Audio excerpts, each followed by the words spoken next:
ஆசீர்வதிக்கும் தேவன் நம்மை ஆசீர்வதிப்பாரே. துதி ஸ்தோத்திரம் இயேசுநாதா, துதி உமக்கே என்றுமே.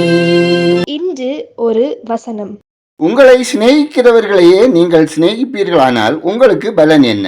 மத்தேயு 5:46. அன்புக்குரியவர்களே, இயேசு கிறிஸ்துவின் வல்லமையுள்ள நாமத்தினாலே உங்களை வாழ்த்துகிறோம், ஆசீர்வதிக்கிறோம். நாம் இந்த உலக வாழ்வில் நம்மை நேசிக்கிறவர்களோடு அன்பு பாராட்டுகிறோம். அவர்களும் பதிலுக்கு நம் மீது அன்பு பாராட்டுகிறார்கள். அதனால் எந்த பலனும் இல்லை என்று இயேசு கூறுகிறார். இவ்வுலகத்தில் அஞ்ஞான மக்களும் அப்படித்தான் செய்கிறார்கள். அப்படியானால் அவர்களை விட நாம் ஒன்றும் மேலானவர்கள் இல்லையே.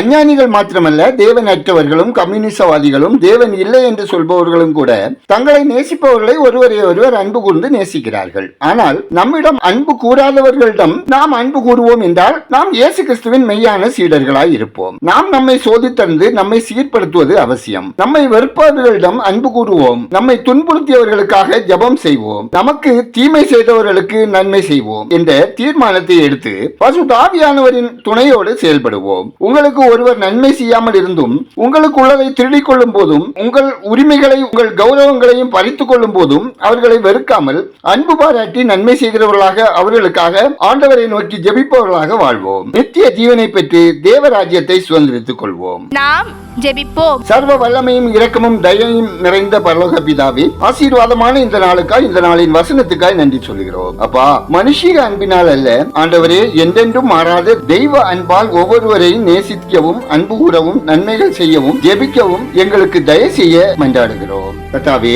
நீர் எங்கள் பாவங்கள் அக்கிரமங்கள் மீறல்கள் குற்றங்களை மன்னித்தது போல நாங்களும் மற்றவர்களையும் மன்னித்து உங்க அன்பை வெளிப்படுத்தி நன்மை செய்கிறவர்களாக வாழ வழி நடத்துங்க. அப்பா, அனைத்து மக்களின் வாழ்வில் தேவ சமாதானமும் மகிழ்ச்சியும் சகோதர ஐக்கியமும் பரிசுத்தமும் ஆரோக்கியமும் சுகம் பலன் நிலையாய் அனுபவிக்க தயவு செய்யுங்க.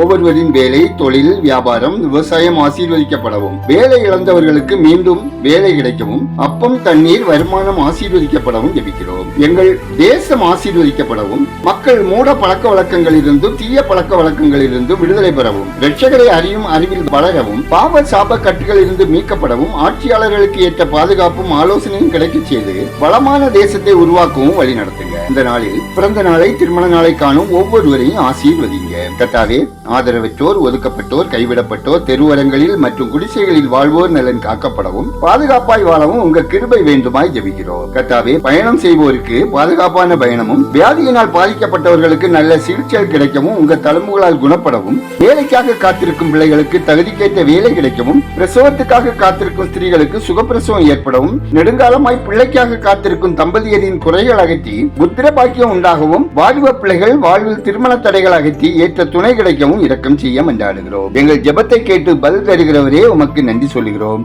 துதிகரமையுமே உமக்கே செலுத்துகிறோம். இயேசுவின் நாமத்தில் ஜெபிக்கிறோம் எங்கள் ஜெபங்கேளும் நல்ல பிதாவே. ஆமென்.